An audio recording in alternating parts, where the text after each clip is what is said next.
All right, hello everyone. My name is Jack Bosch and welcome to the Wholesaling Houses course. And today's subject is ways to find motivated sellers, and it's really the part 2 because there's another session on my open path that talks about the wholesaling houses, how to find motivated sellers, the way that I, Jack Bosch, like to do it, which is through the tax delinquent property owners. So this entire session is dedicated to that. Now, this session today, that's why it's called kind of part 2, is dedicated to finding motivated sellers in all the other ways. Again, my name is Jack Bosch. Here's the picture of me. I'm the co-founder of My Open Path, as well as a contributor to My Open Path. And today we are actually having a guest lecturer, a guest expert on the line. And this guest expert is Mike McKenzie. Mike McKenzie is a full-time real estate investor and also a contributor to My Open Path. Let me first make sure, Mike, you're on the line. Mike, are you there? Hey, I'm here. All right, you're here. Wonderful.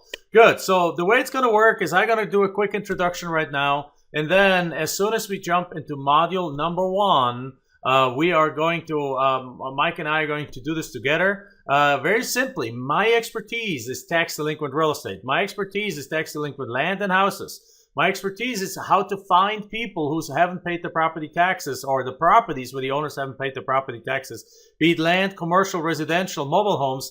That's my expertise. But since we're talking about going back about finding ways to find motivated sellers, and today we're not going to talk specifically about the tax delinquent ways.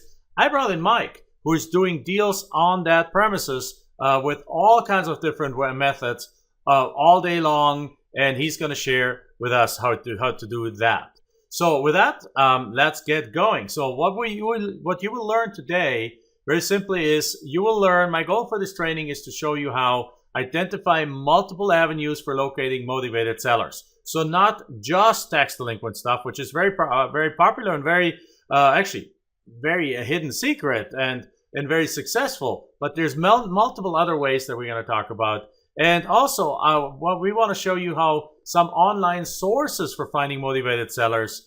And number 3, we want to show you how some hands-on ways for finding motivated sellers. So we're going to talk about different ways, about online ways, about hands-on ways, and really in totality between the last session and this session, you're going to have a complete picture about how to find the best motivated sellers. So again, we've broken this down into 7 different modules. So module number 1, we're going to talk about, and Mike is going to take the lead on that. We're going to talk about finding motivated sellers through the court. Number 2, we're going to talk about using bandit signs, not just by selling properties, but when buying properties, and also using cards. Number 3, how to use for sale by owners, FSBOs. Number 4, getting deals through networking, which is very, very powerful and very, very cool. When you can literally in-person networking, online networking, there's lots of tools out there that allow you to find a lot of deals. Also, number 5, driving for dollars, when you literally get on the road or have other people go on the road to find these motivated sellers and boarded up properties for you. Number 6, mailing lists. Which mailing list works best? Which works not so good? Which one we like to use or Mike likes to use? And yeah, what you got to look for in order to get them, exactly the resources and how you're going to get those. And number 7, we're going to talk about websites for finding motivated sellers. Yes, they actually hang out on websites too, as like the entire world is on the is on the internet nowadays. So you need to actually advance what you're doing if you're already doing deals and get online and find deals that way. All right, so with that, Mike, I'm going to hand over and we're going to get started with module number 1. Okay, great. Thanks again, Jack, for having me on with you. I look forward to this, and like you said, I am a full-time investor, and I love doing this. So finding motivated sellers through the court is, again, our first module. The courts can provide several different ways to find them things. There's bankruptcy lists, there's probate lists, there's these particular lists, even the foreclosures and other auction sites. There's so many there. each one is unique in and of itself. Most of these lists can be found really outside the corporate post office. Usually, sometimes you can go in, they'll give it to you. Some of the really technically advanced counties may actually have these lists online. So just explore which ways and which avenues the county you may be working, how you can access those files. All right, Mike. All right. Let me quickly jump in. I actually wanted to make sure also that we give you a chance to quickly introduce yourself. How many years have you been doing real estate investing already? I have been doing my first real estate deal. I actually did back in 2002, 2003, as part time and kept properties. I had my son in 2001 and knew that college would be coming up at some point, so we invested in real estate. The last 5 years, I've been investing full time in real estate. I have my own company with a business partner in which we do deals. We do deals through lists, through networking, any way you can think of driving sellers to us, we've probably done. So I've had a great deal of experience in different ways and different avenues to find both sellers and buyers. And for instance, this year has been taking off really well. So I'm really excited to share the information I have with you. All right, that is exciting. So now, how many deals total do you have under your belt? I probably have totally under my belt several hundred over the years. We do so many. I try to track them, and we're getting better at our tracking. But yeah, we do several over my lifetime. I venture to guess 500 plus different real estate deals. All right, so you guys, everyone understands, we are bringing in the best experts that have done 500 deals already in their lifetime. And 500 houses is a lot of houses, right? It's a little village that he already flipped. So I just wanted to make sure I mentioned that, so you know that we are bringing in the top caliber here to help you understand how this works. And as I said, I'll pitch in here and there, and but I wanted to make sure you all that Mike had a chance to introduce himself, and at the end of the day, at the end of the call, we will also, Mike, if you want to share how people can get a hold of you too, if you have a question or not, we'll like to do that with our contributors. So we put his information on the screen towards the end of the class. All right, so Mike, now please continue with the different ways of getting those deals. Okay, as we said, there's many different lists that's available at our courthouse. Let's take a look first at bankruptcy list. Is our first one on the next slide. Bankruptcy lists are the properties that need to be sold to sell debt. Many times there comes a time that the additional properties in bankruptcy, they may not necessarily be a person's primary home, but they may have other properties that come into the bankruptcy sales. Those are great avenues to find deals. Again, these folks are trying to sell debt for pennies on the dollar, so they're selling properties pennies on the dollar. Right. So and also, if I may add in here, in the bankruptcy court, you're dealing, in this case, you can go about it multiple ways, right? You can go about it through going to the court records, but you can also go about it through by connecting and networking with attorneys, right? Absolutely. If you get a couple good attorneys that are in bankruptcy, working bankruptcy things, they can be a valuable asset, because they're wanting to clear the caseload or case file that they've got on that particular thing. And if they've got someone, they can pick up the phone and say, hey, look, I'm working this case. I know you buy property. Would you be interested in this? That just further helps them to move along the process with that particular bankruptcy that they're working on. Right, because a bankruptcy that's stuck somewhere doesn't necessarily pay the attorney more fees. They either get a certain flat fee or they get by the hour, but if nothing's moving, they can't move it to the next stage when they can send the next bill and charge for the next bunch of paperwork in there. So they have an interest in helping flush those things out. So working with an attorney definitely is something that works. Or mining the court records and going to the court website and looking for the kind of bankruptcy proceedings there obviously also works, and then sending them a direct mail, correct? Right. All right, awesome. Sorry, I just jumped in here to go a little bit deeper. No, I love that. I love that.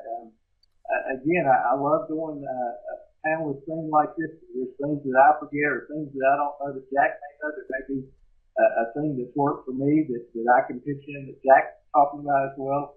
Our next thing is going to be probate lists. I really, really like probate lists. We do a lot of this, and we do them in the different avenues, and we'll talk about later on how and where you can get these lists. But these are basically properties that's transferred to a living person so the government can continue to receive taxes. They need to be transferred. You have a death, there's a home involved, and until that house is sold and you can get back on the market, the government is not receiving money on that for the taxes. A lot of times these deals will be. We just got one not long ago that honestly, and it was even on an MLS listing. It was literally, we bought it for half of the MLS price that the realtor had it. So there's some great deals out there. Probate, again, like I said, it's probably one of my favorite lists. Our next one, there's other miscellaneous sites and things. Properties on these lists need to be sold quickly and can buy extreme discounts. Government's very motivated to sell properties at a discount. Again, if the government is holding on to the property, it's not making any money for themselves. It's kind of like us as investors. If we're holding on to a property and it's not rented out, leased out, not being sold, that property is not making us money just sitting in our inventory. Same thing with these things. Sheriff's auction sales is another really good one. Drug seizures, drug house seizures and things. You can get some really good deals that way. Again, the sheriff's office that are handling these things, they're not real estate experts. They simply need these things off their books. And a lot of times they may even get a percentage of that sale that goes into their agency as well. So they are very much ready to move these properties. Let me quickly jump in on the drug houses. I can already see the hair in the neck of a lot of people listening to this stand up and say like, what? I'm going to buy a meth house? Isn't there an almost kind of like environmental protection stuff? And isn't that house unlivable and so on and so forth? And certainly that is true. But what most people don't know, just a little side note, is that, for example, I have a friend that specializes in these exact meth houses, because he knows it only costs an extra between $2,500 and $7,500 to remedy the entire meth problem. And when the meth fumes and so on have gone into the walls and so on, it's like it becomes an environmental, a health and safety issue. Well, it only takes a few more $1,000s to remedy that kind of stuff. But because everyone is so scared of it, it takes, you get literally tens of thousands of dollars in discounts on such a property. So it goes back to the point again that what we are buying, another friend of mine always says, we're not buying real estate. We're buying urgency and we're buying opportunity, right? So we're not buying real estate, we're buying urgency. So in this case, it's the sheriff has an urgency. He doesn't want to have that thing sit on his books. He doesn't want to have a bunch of stuff that he doesn't get property taxes paid on. So he sells it. And if on top of it's a meth house, well, even worse, nobody's even going to bid on it, which gives you the opportunity that if you have knowledge, and knowledge is power, applied knowledge is power, then you can apply that knowledge and get a property like that for even less than you could ever dream. And as a result, you now can wholesale it to somebody who specializes in the meth house kind of pieces and so on. Just wanted to lay that out there so that people are not scared of these houses. They are certainly, you got to do your due diligence and you got to be careful with them. But most kind of rehab or the repairs of most stuff costs less money than the average person thinks it does. Yeah, and to expand on that briefly, Jack, as you know, my previous life, before I got into real estate full time, I was in law enforcement for about 15 years. And part of that was dealing in drug things. The great thing about meth type houses is that the state actually come in and absorb that major cost. They come in, there's strict EPA guidelines for them removing the dangerous toxic materials out of the house to render that house safe. They can't release that house until it's relatively safe, or it's a huge liability. So all of the bad things that were or was in the house are taken out. They're disposed of properly. Again, that is no cost to you. That the agencies handle that. All you have to come in and do is just spend couple more $1,000 in cleaning up any. Sometimes they want some drywall replaced, different things like that. But again, most of the work has been done for you, so they can be great deals. And on the flip side of that, you may have a lot of houses that are seized that are nice houses. I'm talking hundreds of thousands of dollars value in the house, because this may have been a particular drug person that actually trafficked large amounts of drugs and never touched it himself, but it's linked to his house, and they've taken his house. Again, that's another great opportunity for you. All right, wonderful. So we like auctions. We like those kind of things. Government sales goes right back to what I said a moment ago. That's the area I'm coming from the tax delinquent area, and those kind of things, including some sheriff sales. So great. So go ahead now. Okay, let's move on to foreclosure auctions. On our next slide. All right, these properties, again, these lists need to be sold quickly, and it's why you can buy at extreme discounts. Foreclosures are owned by the bank. Banks are foreclosed on these properties. These properties cost them money just sitting there. These banks are incurring fees, insurance fees, and things like that just sitting there. And it's expensive for the banks to even foreclose on them to start with. So they need to recoup as much of that debt as they can, as quickly as they can, which makes these foreclosure auctions a great place to get that information from. How to get a list? There's multiple ways to get a list. You can, again, we talked about, they can be found at the courthouse itself, usually outside the clerk of court's office. Again, some of the courthouses here recently are starting to put things online. I think you'll see a lot more of that as we progress with technology. But these lists, if you go in and you can't find them, ask someone. They'll tell you. But typically, they have to be posted in some public area that you would have access to see those lists, because they're advertising auction dates and things like that, and they want folks to see when and where that auction is going to be held, whether it's at the courthouse, at the property itself, or wherever it may be. The more folks that they can get to show up, they're hoping it will drive up the price a little further. So those lists are very much readily available to you. In the courthouse, realtors can run these types of lists. They can they have ways to search different lists, maybe probate lead lists or properties. They can do that. There's also multiple sites online. USProbateLeads.com is one. ProbateGoldmine.wordpress.com is one. I encourage you to look at these, but I also caution you on any of these online things, do your due diligence on them. Make sure there's not particular surcharges or fees that would be charged to you if you bid on these.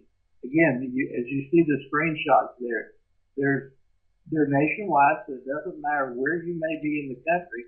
There's deals to be had. You just have to go in and look at them and see what they want you to do or to be qualified as a buyer. Some of them don't have a lot of stringent things, so they're definitely good choices and good avenues for finding property. Right. So bid for assets, treasury.gov is a few more. You can also, in other areas, you can go to, for example, for foreclosure stuff, auction.com is one of the biggest websites out there. As a matter of fact, there used to be a competition with us when they did land auctions. It used to be landauction.com, then they switched into the foreclosure world. And so their auction.com, you can find lists there. You can find even for wholesale houses there. Sometimes there's a bunch of competition there, but sometimes you can get good deals from there. HUD Home Store, obviously the HUD is great. There's some rules around that. Hubzoo, I mean, it goes on and on and on. So to wrap this all up together, I wanted to make sure that everyone understand there's an abundance of ways to get lists from just those 4 different ways that we mentioned here. Foreclosures, bankruptcies lists, probate lists, other miscellaneous auctions, foreclosures. I mean, it's literally, there's like an abundance of places just in that method. And most of these are available online, as we just showed. Most of them are available online, so you can get leads up the wazoo from them. Now, you got to understand, though, that different leads are easier or harder to get by. So if I go back a slide, these lists right here, you can get them fairly simple, right? Some of these things like bid for assets, there's a list of what's coming up for an auction and so on, treasury.gov.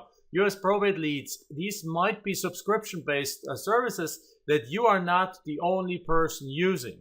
So as we'll talk about in and out here, or off and on a little bit today, it's not the subject of today's session, but we want to make sure that you understand that some of these leads come with a substantial amount of competition, which is why I always like to talk about the tax delinquent ones, which we talked about in the previous session. But there is in this more competitive environment, what you want to end up doing is you want to end up being the guy that's most persistent. So the one that follows up the most is the one that ultimately gets the deal. And perhaps you can just say a word or two on that from your own experience, Mike. Absolutely. You know, they talk about, not quite sure how the saying goes, but the one that squeaks the loudest tends to get more attention than anything else. And I want to touch on something that the HUD Home Store site that we showed on the one web page. I've bought probably over 100 properties on HUDHomestore.com. I bought properties, they're in all different price ranges. They're not low-end houses. There's low-end, there's middle-end, there's high-end. On a personal note, I got remarried 2 years ago. And in the process, before I got remarried, we were going to need a larger home. We were out looking, and obviously I'm in real estate, so I'm looking all the time for a deal. I'm not going to pay retail for anything. The house that I'm in now, long story short, is a HUD home. We got in this house, did minimal work. Well, we did more work. My wife's budget was a little different than what mine was. But what I'm telling you about that is we have almost $100,000 equity in our home. And that's combined off of HUD Home Store. We were able to get it, and I wanted the house to make sure I got the house a bit over what they were even asking for the house. So we put in some work, $25,000, $30,000 worth of work that we wanted to customize it for our taste, and I've got instant equity in a home. All right. Well, that's exciting. I got a somewhat similar story, but I wasn't a foreclosure home. It was a home that was a foreclosure home. Then it went to a doctor, and we bought it to the doctor, but we did the same thing. I found the home that I really, really wanted, and we just sent direct mail to them. So again, direct mail in the entire neighborhood to all the houses that we really liked worked, even though we didn't, in that case, we didn't know if they're interested or not. But we got we sent out 100 letters, and we probably got eight people calling us wanting to sell us their house. And one of them is the house that I live in today. So it didn't come through HUD, but it goes to say that you can find, with some of these methods, you can find the house that of your dreams basically in there too. Are you looking to invest in real estate? Then click on the link right now here and come to the other side where there's literally dozens of trainers waiting for you with top-notch real estate, online marketing, and financial education training. Plus, you can set up a free demo account and get 4 courses right away without any credit card necessary. Click on the link right now.